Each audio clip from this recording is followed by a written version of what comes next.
बिस्मिल्लाहिर्रहमानिर्रहीम। अस्सलाम वालेकुम नाज़रीन। प्रोग्राम द लॉ शो के साथ ज़ाकिर ख़ान आपकी खिदमत में हाज़िर है। हमारा ये प्रोग्राम लाइव इंटरेक्टिव प्रोग्राम होता है और इस प्रोग्राम में आप हमें कॉल करके आपको यूके में रहते हुए किसी किस्म का कोई कानूनी मसला है या यूके के कवानीन से मुतल्लिक आपको कोई ख़ास तौर पे इमिग्रेशन कवानीन से मुतल्लिक अगर आपको कोई इन्फॉर्मेशन चाहिए और आपको कोई गाइडेंस चाहिए तो इस प्रोग्राम में आप हमें कॉल कर सकते हैं और हम कोशिश करेंगे कि आपको सही तरह से गाइड कर सकें और आपको आपके सवाल का जवाब दे सकें। प्रोग्राम शुरू करने से पहले चंद बातें एज़ यूजुअल रिपीट करूँगा। वो ये कि जब आपकी कॉल थ्रू होती है नाज़रीन, इस प्रोग्राम में जब आप कॉल करते हैं, आपकी कॉल थ्रू होती है तो बराए मेहरबानी अपने टीवी का वॉल्यूम बंद कर दिया करें ताकि बग़ैर किसी डिले के आपकी मुझसे बात हो सके। अपना सवाल मुख्तसर और एक तक महदूद रखें ताकि हम ज़्यादा से ज़्यादा कॉल्स ले सकें और मुझसे बात करने के बाद इस प्रोग्राम में मुझसे बात करने के बाद ज़रूर अपना केस से रिलेटेड कोई भी अगला स्टेप उठाने से पहले किसी भी वकील से जाके डिटेल में अपना केस ज़रूर डिस्कस कर लिया करें ताकि बग़ैर किसी कन्फ्यूजन, क्योंकि मेरे लिए पॉसिबल नहीं होता मैं डिटेल में आपसे आपका केस डिस्कस करूं, ताकि किसी किस्म की कोई कन्फ्यूजन ना हो। तो नाज़रीन, अपने प्रोग्राम का आगाज़ अपने पहले कॉलर से करते हैं। हेलो अस्सलाम वालेकुम। जी वालेकुम अस्सलाम। हाँ जी, मैं 2011 में यहाँ आई थी और मैंने स्पाउस वीजे पे मैंने जब इंडेफिनेट के लिए अप्लाई किया तो आफ्टर 2 ईयर तो उन्होंने मुझे मोर स्टे दे दिया बिकॉज मैंने कुछ टेस्ट नहीं पास किए थे। अब मुझे इंडेफिनेट मिल गया है, अबाउट 1 हफ्ता हो गया है। तो मुझे पूछना है कि अब मैं नेशनलिटी के लिए कब अप्लाई कर सकती हूँ? और जो मुझे उन्होंने अब रेजिडेंट कार्ड दिया है वो 8 ईयर का है। जी, आप सॉरी, आप कब आई थी यहाँ पे? मैं 2011 में स्पाउस वीजे पे। हाँ जी। और आप कभी इलीगल नहीं हुई ना? नहीं, कभी भी नहीं। जी, तो फिर आप नेशनलिटी के लिए भी अप्लाई कर सकती हैं अभी। रेजिडेंट के बाद वो कहते नहीं एक साल के बाद कि मैं अभी नॉर्मली देखिए, नॉर्मली जब आपको इंडेफिनेट मिलता है तो उसके 1 साल बाद नॉर्मली अप्लाई कर सकते हैं। लेकिन स्पाउस वीज़ा के सिलसिले में जो लोग यहाँ पे स्पाउस वीज़ा पे हैं तो उनके केस में आपको वो फिर 1 साल वेट करने की ज़रूरत नहीं होती। जिस दिन आपको इंडेफिनेट मिले उसी दिन आप अप्लाई कर सकते हैं, एज़ लॉन्ग एज़ आपको यहाँ पे रहते हुए लीगली मिनिमम 3 साल हो गए हों। तो चूँकि आप स्पाउस वीज़े पे थी, स्पाउस वीज़े पे आई थी और उसी बेसिस पे आपको स्पाउस वीज़े के बेसिस पे ही आपको इंडेफिनेट मिला है, तो फिर इसलिए आपको 1 साल वेट करने की ज़रूरत नहीं है। हाँ हाँ, ठीक है जी, बहुत शुक्रिया। उम्मीद करता हूँ आपको आपके सवाल का जवाब मिल गया होगा। अगले कॉलर की तरफ चलते हैं। हेलो अस्सलाम वालेकुम। जी वालेकुम अस्सलाम। कौन सा बोल रहे हैं? मेरा नाम आबिद है जी। मैं एक क्वेश्चन था मेरा। हमने स्पाउस वीजे के लिए अप्लाई किया था। जी जी। तो उसमें उन्होंने ईसीओ ने रिफ्यूज किया ECP 2.5 रीजन के साथ कि he thinks that the couple have not met in person, even though obviously my sister-in-law और मेरे भाई थे जो शादी पे थे, मेरे सिस्टर-इन-लॉ पाकिस्तान में थी वहाँ पे, और उससे पहले भी उसने विजिट किया हुआ पाकिस्तान में। तो हमने वो पासपोर्ट की सर्टिफाइड कॉपीज और विजिट के सारे फोटोग्राफ्स, शादी के फोटोग्राफ्स, सारा कुछ अटैच किया था। तो उसके बावजूद भी बस वही रिफ्यूजल रीज़न उन्होंने दिया कि he thinks they have not met in person। तो उसके लिए मैं एडवाइस लेनी थी कि उसमें बेटर होगा कि हम अपील करें या न्यू एप्लीकेशन सबमिट करें। देखिए उसमें जो सॉरी जी, देखिए उसमें इसमें चूँकि ये ऑब्जेक्शन ऐसा है कि अगर आप दोबारा एप्लीकेशन करते हैं तो ये सारा पहले एविडेंस तो दिया था ना? जी, सारा कुछ दिया था तो जी, तो फिर अगर दोबारा एप्लीकेशन करते हैं तो फिर भी चांस ये है कि शायद वो दोबारा इसी वजह से रिफ्यूज़ कर दें। तो उससे बेहतर ये है कि अगर आप अपील कर दें और उसमें सारा एक्सप्लेन कर दें। जब आप अपील करते हैं, सारे एविडेंस दोबारा देते हैं, एक्सप्लेन करते हैं, तो वो एंट्री क्लियरेंस मैनेजर के पास जाता है, वो रिव्यू करते हैं केस को और वो देखते हैं कि हमने जो पहले इनिशियल फ़ैसला किया था वो सही फ़ैसला था या नहीं था। तो अगर आपने अपील की है तो वो रिव्यू में ही काम हो जाना चाहिए, और अगर नहीं होता तो फिर वो हेयरिंग पे जाता है। तो बेहतर ये है कि अपील कर दें। जी बहुत शुक्रिया। नेक्स्ट कॉलर की तरफ चलते हैं नाजरीन। हेलो। हेलो, अस्सलाम वालेकुम। जी वालेकुम अस्सलाम। जी कौन बोल रही हैं और क्या सवाल है आपका? जी मैं समीना बात कर रही हूँ हार्टलीपुल से। मैंने आपसे इन्फॉर्मेशन ये लेनी थी कि हम सुन रहे हैं कि अप्रैल में कोई लॉ आ रहा है असाइलम सीकर्स के लिए कि उनके जो 5 ईयर के जो बच्चे यहाँ पे बॉर्न है वो होंगे तो वो कंसिडर करेंगे उस हाफ पे उनको कोई या उनके कोई स्टेटस का या वीजे का कुछ करेंगे, तो उसकी इन्फॉर्मेशन आपसे लेनी है कि ऐसा कोई है आपके इल्म में लॉ आ रहा है कोई? देखिए मेरे इल्म में तो ऐसा कोई लॉ नहीं है कि जो असालम सीकर्स अगर उनका केस चल रहा है तो ऑब्वियसली वो असालम की बेस। जी हेलो। जी जी मैं सुन रही जी। हूँ। अगर असालम कोई सीकर है उसका केस चल रहा है तो वो उसी केस के बेसिस पे उसका फ़ैसला करते हैं, और बाकी ऑब्वियसली किसी को यहाँ पे रहते हुए अगर काफ़ी टाइम हो गया और बच्चे भी हैं तो वो आर्टिकल 8 ह्यूमन राइट्स की बेसिस पे उसको कंसिडर करते हैं हर एक की सिचुएशन को। ऐसा फ़िलहाल मेरी कम से कम नॉलेज में ऐसा नहीं है कि अप्रैल में कोई ऐसा लॉ आ रहा है कि जी वो जिनको 5 साल हो गए हैं तो दे देंगे बच्चों के साथ रहते हुए। हाँ, हर एक की सिचुएशन डिफरेंट होती है, उस सिचुएशन के हिसाब से केस कंसिडर किया जाता है। तो अभी भी अगर बच्चों के साथ कोई यहाँ पे रह रहा है उसका केस होम ऑफिस कंसिडर करता है और उस हिसाब से उस पर फैसला करता है। बहुत शुक्रिया। नेक्स्ट कॉलर की तरफ चलते हैं। हेलो। हेलो, अस्सलाम वालेकुम सर। जी वालेकुम अस्सलाम। जी कौन बोल रही हैं और क्या सवाल है आपका? मैं लंदन से बात कर रही हूँ, नाम नहीं बताना चाहूंगी सर। जी। आपके पास ये क्वेश्चन है कि मेरे हस्बैंड के पास ILR है। कल रेड ब्रिज काउंसिल में हम लोग जा रहे हैं अपनी बेटी को रजिस्टर कराने के लिए। उनके इस बिहाफ पे कि उनके फादर के पास इंडेफिनेट है जो कि उन्होंने 10 साल की बिहाफ पे लिया है।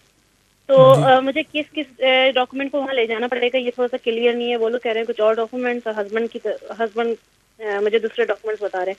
दूसरी बात मुझे आपसे ये कहनी है कि हस्बैंड मेरा वीज़ा अप्लाई नहीं कर रहे हैं जो कि अगस्त में एक्सपायर हो रहा है, लेकिन वो बेटी का अप्लाई कर रहे हैं। मतलब जो पासपोर्ट वगैरह जो है उसके लिए वो सब कुछ करेंगे, लेकिन मेरा अप्लाई नहीं कर रहे हैं। तो मेरा वीज़ा जो अगस्त में एक्सपायर हो रहा है और मुझे 6-7 महीने का वीज़ा चाहिए क्योंकि मार्च में मुझे यहाँ पे 10 साल हो जाएंगे। तो ऐसा क्यों है कि मैं अपना किसी तरह से कोई भी किसी यहाँ पे वाला एक्सटेंशन डाल सकूँ, चाहे वो ह्यूमन राइट्स हो या जो भी हो। और दूसरा ये भी आपको बताना चाहूँगी कि मैं यहाँ पे जॉब वगैरह करती हूँ, टीचर हूँ। और ये है कि हस्बैंड इसलिए वीज़ा अप्लाई नहीं करना चाह रहे कि हमारे डोमेस्टिक कोई इश्यूज हुए हैं जिसकी वजह से पुलिस ऑन एंड ऑफ मतलब घर पे विजिट कर चुकी है, उनको कस्टडी में ले जा भी चुकी है, लेकिन मैंने चार्जेस जो थे ड्रॉ कर दिए थे, तो इसलिए वो कभी मतलब अरेस्ट नहीं हुए इस लिहाज से, इन पे चार्जेस नहीं लगे जी। और दूसरा ये कि अगर हस्बैंड इस तरह अगर हस्बैंड अपनी हाउसिंग लेते हैं मतलब कौंसिल से हाउसिंग वगैरह, तो क्या इस पे भी मेरा वीज़ा को रिजेक्ट कर सकते हैं? देखें, जहाँ तक पहली बात है आपकी बच्ची से रिलेटेड कि उसने रजिस्ट्रेशन के लिए अप्लाई करना है, तो रजिस्ट्रेशन के लिए जनरली स्पीकिंग उसका बर्थ सर्टिफिकेट, आपके दोनों के पासपोर्ट्स वो साथ लेके जाएंगे, बच्ची का रेड बुक, इस चीज़ को कंफर्म करने के लिए अगर कि वो वहीं पे रह रही है, एक ही एड्रेस पे सारा कुछ रह रहे हैं, यही ज़्यादातर मेनली डॉक्यूमेंट्स होते हैं जो कि बच्ची को वो रजिस्टर करा रहे हैं एज अ ब्रिटिश सिटीज़न कि वो यहाँ पे पैदा हुई है और आपके हस्बैंड के पास इंडेफिनिट है। जहाँ तक आपके दूसरे सवाल का ताल्लुक है कि आपको 10 साल हो जाएंगे मतलब जब आपका वीज़ा एक्सपायर हो रहा है उससे तकरीबन 5-6 महीने बाद, तो अगर आपके हस्बैंड आपके लिए नहीं अप्लाई करे तो जी बिल्कुल आप ह्यूमन राइट्स की बेसिस पे भी ये सारी जो आपने मुझे डोमेस्टिक वायलेंस के इश्यूज बताए हैं, प्लस आपकी बच्ची भी अगर रजिस्टर हो जाती है एज ब्रिटिश सिटीज़न, तो उसके बेसिस पे ये सारी चीज़ें डाल के आप उस बेसिस पे अपनी यानी कि प्राइवेट लाइफ और इस चीज़ की बेसिस पे आप ह्यूमन जिसको कहते हैं private and family life under the immigration rules और उसके अलावा आर्टिकल 8 ऑफ ह्यूमन राइट्स, इन दोनों की बेसिस पे आप वो कर सकती हैं, अप्लाई कर सकती हैं। लेकिन मेरा मशवरा ये होगा अपनी फुल सिचुएशन के साथ किसी वकील के पास जाके अपने केस को डिटेल में डिस्कस करें। बिल्कुल पॉसिबल है कि आप एप्लीकेशन कर सकें अगर आपके हस्बैंड नहीं कर रहे ऐसी सूरत में। बहुत शुक्रिया। नेक्स्ट कॉलर की तरफ चलते हैं। हेलो। हेलो, जी वालेकुम अस्सलाम। कौन सा बोल रहे हैं और क्या सवाल है आपका? जी मैं अहमद शहजाद बात कर रहा हूँ लंदन से। जी जी जी मेरे बोलिए। एक क्वेश्चन आपके पास था मेरा इधर। हेलो जी जी मैं सुन रहा हूँ, बोलिए। जी मैं इधर 2000 पे आया था। जी जी। तो आने के बाद मेरा कोई केस बेस नहीं था, तो मेरा वाइफ और एक बेटा को मैंने बुलाया था 2009 पे। तो आके ह्यूमन राइट केस किया था, वो रिफ्यूज हो गया था। होने के बाद वो रिकॉन्सिडरेशन लगा दिया था। तो रिकॉन्सिडरेशन रिफ्यूज हो गया 2014 पे। तो रिफ्यूज करके मेरे को साइनो पे लगा दिया। तो अभी साइनो पे लगाने के बाद 2010 में मेरा एक बेटा हुआ है, इसका अभी 5.5 साल हो गया। जो पाकिस्तान से आया था बेटा, इसका अभी 7 साल हो गया। तो अभी मेरा सोलिसिटर कह रहे हैं इनका सारा को, जो हम 4 बंदा है, सारा को फीस दे के अप्लाई करना है। तो अगर अभी मैं अभी साइनो पे जा रहा हूँ, मैं फोन रखने के बाद प्लीज मेरे को बोलना मैंने क्या करना है।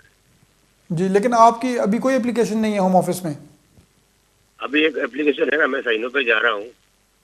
नहीं, आपकी जो रिकंसिडरेशन एप्लीकेशन थी वो भी रिफ्यूज हो गई ना? वो तो 2014 पे रिफ्यूज हो गई। तो फिर अभी तो कोई आपकी एप्लीकेशन नहीं है ना? नहीं है। हाँ, तो फिर ऐसी सूरत में आपके वकील सही कह रहे हैं, आपको जो नई एप्लीकेशन करनी पड़ेगी तो उसमें आपको फ़ीस पे करना पड़ेगा, वो जो होम ऑफिस की फ़ीस है, और बेसिकली FLR FP एप्लीकेशन, और बच्चे की बेसिस पे बच्चों को भी यहाँ पे आप कह रहे हैं कि बच्चे को 7 साल से ज़्यादा का टाइम हो गया है या 7 साल हो गए, तो बिल्कुल वो एप्लीकेशन की फ़ीस पे करनी पड़ेगी और एप्लीकेशन करनी पड़ेगी नई। जी, बहुत शुक्रिया। नेक्स्ट कॉलर की तरफ चलते हैं। हेलो। हेलो, अस्सलाम वालेकुम। वालेकुम सलाम। जी, कौन बोल रही हैं? मैं साइदा बात कर रही हूँ ब्रेडफोर्ड से। जी, बोलिए, क्या सवाल है? हाँ जी, हम लोग यहाँ पे 2007 में ही आए थे, और 2014 में हमने बच्चों के 7 साल की बेस पे अप्लाई किया, और जो कि 2015 मार्च में रिफ्यूज़ हो गया। लेकिन उसके बाद हमने राइट ऑफ अपील के लिए अप्लाई किया है, उसकी एप्लीकेशन डाली। राइट ऑफ अपील के लिए एप्लीकेशन डालते हैं, वही शायद डाली थी, लेकिन अभी तक उसका जवाब नहीं आया। तो उसमें कितनी देर एक तो लग जाती है, और दूसरा ये कि अब तकरीबन 1 साल होने वाला है, तो क्या हम लोग उनको काम की इजाज़त के लिए लिख सकते हैं? इस वक्त मेरे बच्चों की उम्र 21, 17 साल, 15 साल है। इसके अलावा जो हम साइनिंग के लिए जाते थे वो महीने में 2 मरतबा था, अब जो कि उन्होंने 1 साल में 2 मरतबा कर दिया है। तो इसमें क्या ये चीज़ें इफेक्ट करती हैं? इसमें कोई पॉजिटिव वो है? देखिए, अगर आपका केस 2015 में रिफ्यूज़ हुआ था, हमारा जो 7 साल की बेस पे बच्चों का जो केस हमने डाला था, उसका जवाब जो आया था वो रिफ्यूज हो गया, रिफ्यूज में आया। नहीं, वो 2015 में रिफ्यूज़ हुआ था।